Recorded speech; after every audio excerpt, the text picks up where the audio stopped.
Everyone, welcome to my channel GK Guruji. आज हम करेंगे मैपिंग। हमारा जो फर्स्ट टॉपिक है मैपिंग ऑफ यूरोप। जो हमारा फर्स्ट क्वेश्चन है वो है कंट्रीज़ बॉर्डरिंग ब्लैक सी। इसके आंसर है, जैसे आप मैप में देख सकते हैं, आपकी एकदम उसको कन्वीनियंस के लिए हमने नीचे मैप भी लगाया है, उसको आप देख सकते हैं। पहला कंट्री है टर्की, नीचे से स्टार्ट करेंगे तो हम। फिर है बुल्गारिया, रोमानिया। आपको दोस्तों ध्यान रखना है, जो मालडोवा है वो एक लैंड लॉक्ड कंट्री है, उसको भी आपको ध्यान में रखना है, और वो ब्लैक सी को टच नहीं करता है। कई क्वेश्चन में दिखाया गया है वो ब्लैक सी को टच करता है, पर वो नहीं करता है। नेक्स्ट है यूक्रेन, फिर है रशिया, फिर है जॉर्जिया। इन 6 कंट्रीज़ को आपको ध्यान में रखना है। हम फर्स्ट से स्टार्ट करते हैं, Turkey, Bulgaria, Romania, Ukraine, Russia, Georgia. बार बार रिपीट कीजिएगा, फिर ही याद रहेगा। ऐसे बहुत सारी ट्रिक्स होती हैं, पर मेरे को लगता है कि जैसे ट्रिक से ज़्यादा आप ऐसे रिपीट करने से आप ज़्यादा ध्यान में रख सकते हैं। Turkey, Bulgaria, Romania, Ukraine, Russia and Georgia. Next question guys. Next question है, strait of Gibraltar lies in between which countries. आपको बताना चाहता हूँ, मोरक्को और स्पेन के बीच में लाई करता है strait of Gibraltar.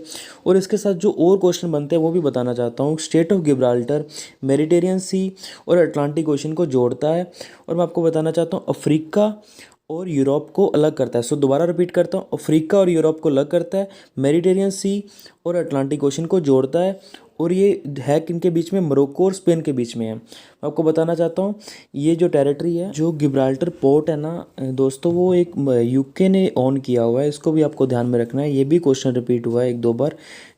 Next question guys. English Channel lies in between which 2 countries. UK and France के बीच में इंग्लिश चैनल लाई करता है। जैसे आपको देख सकते हैं, साइड में है नॉर्थ सी, और इसके जो लेफ्ट हैंड में है वो अटलांटिक ओशन, और ये इंग्लैंड और फ्रांस के बीच में है।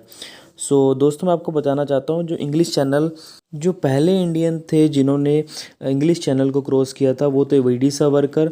जो अभी लेटेस्ट जिन्होंने 4 बार कॉन्टिन्यूस इसको क्रॉस किया है वो है सारा थॉमस, वो यूएस से बिलोंग करती हैं। Next question guys. Gulf of Bothnia lies in between which countries. ये स्वीडन और फिनलैंड के बीच में लाई करती हैं। दोस्तों, आप देख सकते हैं मैप के नीचे दिया हो गल्फ ऑफ बोथनिया, और एक जो राइट हैंड साइड पे वो फिनलैंड है और लेफ्ट हैंड साइड पे स्वीडन है। इसको आप ध्यान से देखिए। मैं आपको बताना चाहता हूँ, जो फिनलैंड की जो कैपिटल है वो है हेलसिंकी, और जो स्वीडन की कैपिटल है वो है स्टॉकहोम। और आपको पता होगा स्टॉकहोम वैसे भी कई चीज़ों का हेडक्वार्टर है। हमने हेडक्वार्टर की वीडियो डाल रखी है, आप उनको देख सकते हैं हमारे यूट्यूब चैनल पे। जितने भी इंटरनेशनल ऑर्गेनाइजेशन है सभी के हेडक्वार्टर की वीडियो हमने डाली हुई है। मोस्ट इंपॉर्टेंट हेडक्वार्टर्स हैं, उनके हेड्स भी हमने डाले हुए हैं, उनको भी आप देख सकते हैं। Next question guys. Which countries are touching Baltic Sea. जो बेलेटिक सी को कंट्रीज टच करती हैं उनको कहते हैं बेलेटिक कंट्रीज। इनके नाम है लथाविया, लिथुनिया एंड एस्टोनिया। इनको आप मैप्स में भी देख सकते हैं, नीचे दिया हो। स्टार्टिंग से स्टार्ट करते हैं तो पहले आता है एस्टोनिया, फिर आता है लथाविया, फिर आता है लिथुनिया। जो नीचे कंट्रीज़ हैं इनको बेलेटिक कंट्रीज़ में नहीं इन्वॉल्व किया जाता है। इसको भी आपको ध्यान में रखना है। सिर्फ 3 कंट्रीज़ है जो बेलेटिक सी के साथ टच करती हैं। Next question guys. Bay of Biscay lies in between which 2 countries. ये फ्रांस और स्पेन के बीच में लाई करता है। जैसे आप देख सकते हैं, इसके लेफ्ट हैंड साइड पे अटलांटिक ओशन, नीचे है साथ में पोर्चुगल, वो भी अटलांटिक ओशन को टच कर रहा है। ऊपर देख सकते हैं इंग्लिश चैनल है, जैसे हमको बताया है कि यूके और फ्रांस को अलग कर रहा है, वैसे आप नीचे देख सकते हैं मेडिटेरियन सी है। जो बे ऑफ बिस्के है वो इंपॉर्टेंट है कि यहाँ पे विंटर स्टॉर्म्स बहुत आते हैं, इसको भी आपको ध्यान में रखना है guys. Next question guys. Gulf of Finland lies in between which 2 countries. Gulf of Finland और एस्टोनिया में से के बीच में लाई करता है। जैसे आपको मैप में भी दिख रहा होगा, बेलेटिक कंट्रीज़ हैं, जैसे आपको बताया कि लथाविया, लिथुनिया एंड एस्टोनिया। सबसे पहले ऊपर आता है एस्टोनिया, फिर उसके बिल्कुल ऑपोजिट है फिनलैंड, और इन दोनों के जो बीच में जो गल्फ लाई करती है उसको कहते हैं गल्फ ऑफ फिनलैंड। इसको आपको ध्यान में रखना है। साथ में बेलेटिक सी, ऊपर है गल्फ ऑफ बोथनिया, वो आगे नेक्स्ट क्वेश्चन में आएगी। और next question guys. Countries touching North सी।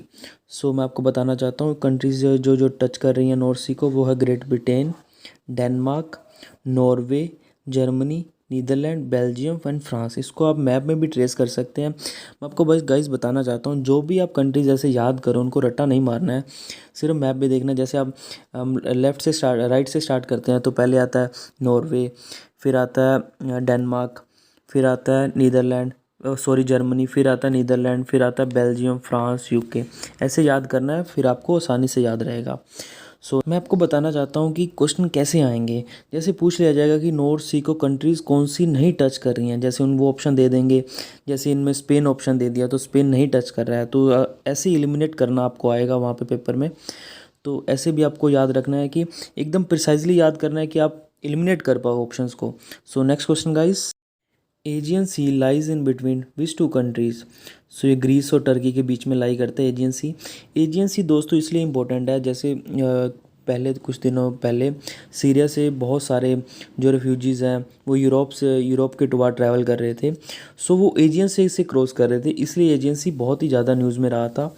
सो ये बहुत ही अच्छा क्वेश्चन बनता है कि एजियन सी कौन सी दो कंट्रीज़ के बीच में है। ग्रीस और टर्की के बीच में। आपको बताना चाहता हूँ टर्की एक ऐसी कंट्री है जो यूरोप में भी लाई करती है और वो एशिया में भी लाई करती है, और ये यूरोप और एशिया को एक दूसरे के साथ जोड़ती है, इसलिए यहाँ से क्रॉस हो रहे थे ये refugee. Sea of Azov lies between which two countries. So ये यूक्रेन और रशिया के बीच में लाई करती हैं, इसको आप मैप में भी देख सकते हैं। ये दोस्तों आपको बताना चाहता हूँ ये सी क्यों न्यूज़ में आई थी। जैसे आपको पता है यूक्रेन और रशिया का डिस्प्यूट चल रहा था, तो इसीलिए ये भी सी न्यूज़ में आई थी, इसलिए मैंने ये क्वेश्चन बनाया है कि आगे यूपीएससी पूछ भी सकता है ऐसे questions. So next question guys, countries bordering Adriatic Sea. So आपको बताना चाहता हूँ कौन सी कंट्री एड्रियाटिक सी को टच करती हैं। सो ये है Albania, Bosnia Herzegovina, Croatia, Italy, Montenegro, Slovenia. So इसको आपको ध्यान में रखना है, ये भी एक तरह का बहुत ही इंपॉर्टेंट क्वेश्चन बनता है। जैसे आपको पूछ सकता है कि कौन सी कंट्रीज़ हैं जो नहीं टच करती हैं एड्रियाटिक सी को। So next question guys, which state forms a part of continental boundary between Europe and Asia. जैसे आप मैप में भी देख सकते हैं कौन सी स्टेट है जो यूरोप और एशिया के बीच में एक बाउंड्री सेट करती है। सो वो है Bosphorus strait. So Bosphorus strait sea of Marmara के बीच में लाई करती है, जैसे आप देख भी सकते हैं मैप में, थोड़ा सा जूम करके देखेंगे तो आपको दिख भी जाएगा। सो इसका आंसर है बोस्फोरस स्टेट। ये यूपीएससी का पूछा हुआ क्वेश्चन है दोस्तों। सो नेक्स्ट क्वेश्चन गाइस, सो ये लिस्ट है कुछ माउंटेन रेंजेस की। इसके आप माउंटेन रेंजेस भी मेंशन किए गए हैं और उनके कंट्रीज़ भी मेंशन किए गए हैं, इनको आप देख सकते हैं। जैसे फर्स्ट है एल्प्स। सो ये फ्रांस में है, स्विट्ज़रलैंड में है, मोनाको में है, इटली में है, लिंचेस्टाइन में है, ऑस्ट्रिया, जर्मनी एंड स्लोवेनिया में। सो ये बहुत सारी कंट्रीज़ में स्प्रेड की हुई है। सो नेक्स्ट है एपेनाइंस, इटली में और सेंट मैरिनो में। और नेक्स्ट है बल्कान माउंटेन्स, ये है बुल्गारिया सर्बिया में। और फोर्थ है ब्लैक फॉरेस्ट, ये है जर्मनी में। सो ये दोस्तों था एंड ऑफ द टॉपिक। जो भी आगे यूरोप के क्वेश्चन है वो नेक्स्ट पार्ट्स में लेकर आएंगे। थोड़े बहुत रह गए हैं, वैसे ऑलमोस्ट कवर कर दिया हमने यूरोप। जो भी थोड़ा बहुत रह गया है वो आप हमें कमेंट सेक्शन में भी बता सकते हैं।